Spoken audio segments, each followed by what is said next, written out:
မရကြောက်ဥပေါ်ဦးအကြောင်းကိုအခြေခံပြီးတင်ပေးလိုက်ပါသည်တနေ့တော့ဗဒုံမင်းတရားကြီးဟာမှုမှတ်တွေကိုစမ်းသပ်ဖို့နန်းရင်ပြင်မှာစီဝိုင်းကြီးနှစ်ဝိုင်းဆွဲခိုင်းလိုက်ပါတယ်ကဲအမတ်တို့မရကိုကြောက်တဲ့သူတွေကလက်ဝဲဘက်ဝိုင်းထဲဝင်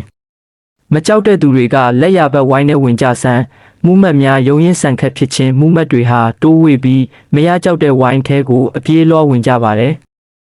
ဥပေါ်ဦးကတော့အေးအေးဆေးဆေးပဲမကြောက်တဲ့ဝိုင်းထဲမှာတယောက်တည်းရက်နေပါတယ်